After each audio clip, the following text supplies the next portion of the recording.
Non, non, non, non. Nous ne faisons pas de soupe populaire ici. Vous devez partir maintenant. Je suis là pour le sermon, madame. Si ça ne dérange pas. C'est un problème. Vous puez, partez maintenant. Est-ce que tout se passe bien de ton côté, Sandra? Non, tout ne va pas bien. Il vient de faire irruption ici, empestant l'église. J'espérais juste vous entendre prêcher, révérend. D'accord. Moi, je suis le pape. Je suis convaincu qu'il y a une solution pour tous. Ne me dis pas que tu tombes vraiment dans le panneau, révérend. Il y a seulement 2 semaines, l'église près de Oak Ridge a été vandalisée et cambriolée par des voyous se faisant passer pour des fidèles. Je te le dis, ce type n'est que des ennuis. Je ne cherche pas à voler qui que ce soit. Sandra, cet individu a autant le droit d'être ici que toi. Vraiment? A-t-il donné des milliers de dollars pour aider à réparer le toit de l'église? Eh bien, non, mais... Ah, c'est vrai. C'était moi et mes amis? Oh, attends, je sais. Il aide à organiser le défilé de Noël de l'église chaque année. Ah, non, encore une fois, c'était moi. Ne me sermonnez pas, révérend. Je suis une paroissienne qui donne volontiers ma dîme hebdomadaire et plus encore. Et ce n'est pas pour m'asseoir à côté d'un rat des rues malodorant. S'il reste, je pars. Et je vous garantis que le reste de la congrégation suivra. C'est bon, révérend. Je ne voulais pas causer de problème. Je vais juste m'en aller. Go on. You think I could Je peux emprunter ça? borrow this? J'ai promis de le rapporter. Vas-y. Merci, révérend. Tu sais qu'il va juste finir par le vendre, non?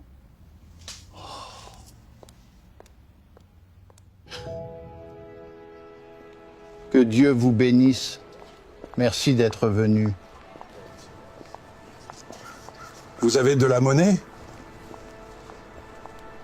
Un peu de nourriture, s'il vous plaît. Trouve un travail.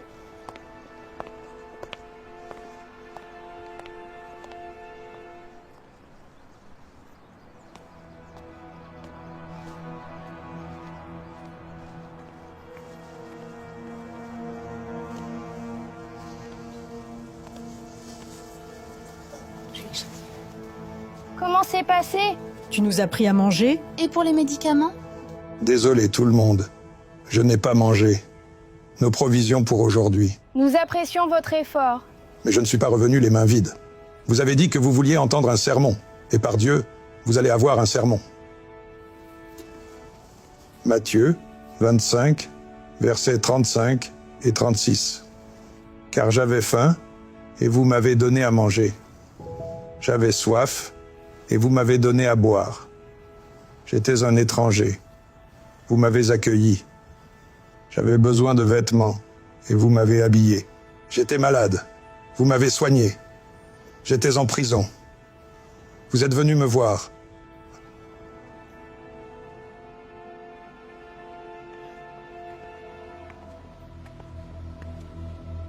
Ravi de te voir toujours l'utiliser.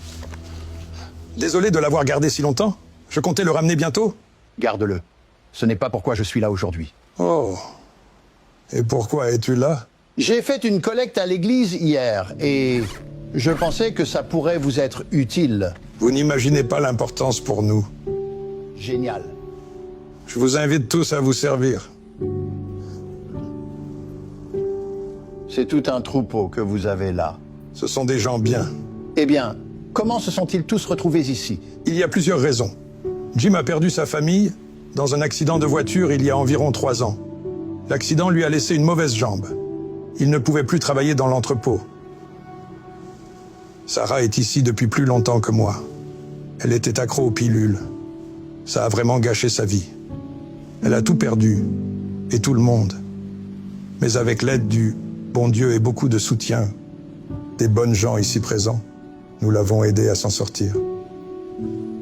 Le mari de Tracy est mort d'un cancer il y a environ 1 an. Oh non.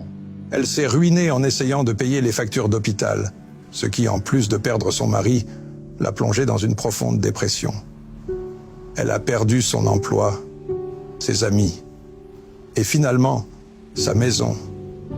Nous faisons tout notre possible pour l'aider à sortir de cette obscurité. Tu sais, je n'avais aucune idée que tant de gens vivant si près de mon église avaient de tels besoins. Ce n'est pas de votre faute, révérend. Nous faisons de notre mieux pour rester discrets dans le coin. Ni les habitants, ni les policiers du coin ne nous apprécient vraiment. Vous savez, j'ai peut-être une idée pour arranger ça. Mais je vais avoir besoin de votre aide.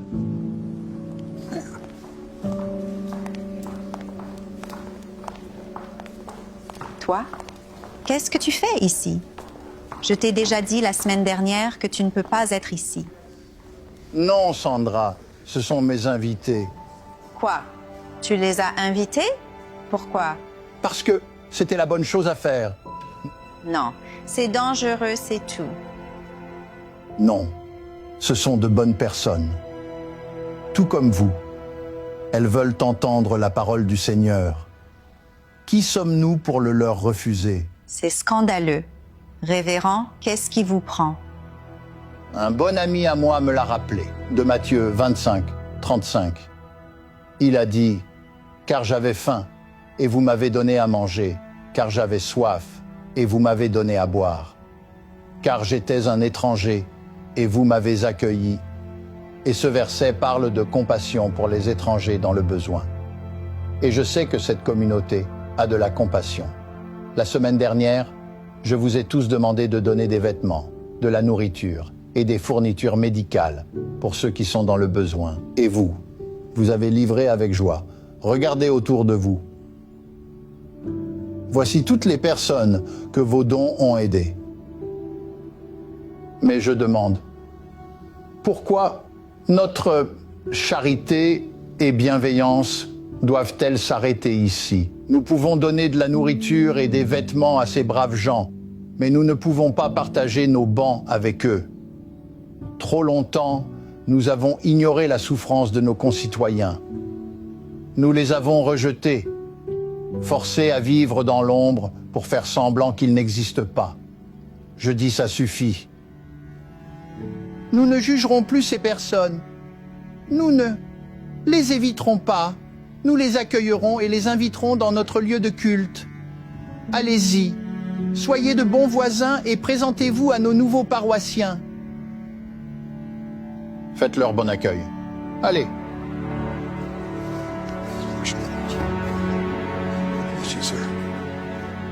Je suis vraiment désolé pour mon attitude. Que la paix soit avec toi, frère. Et avec toi aussi. Merci.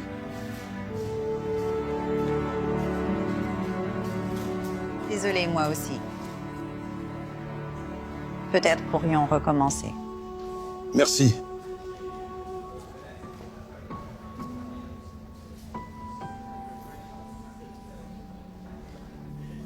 Merci, révérend, pour tout cela. Non, merci. Pourquoi? Pour m'avoir rappelé pourquoi je suis devenu pasteur. Pour aider les gens. Pas pour les juger.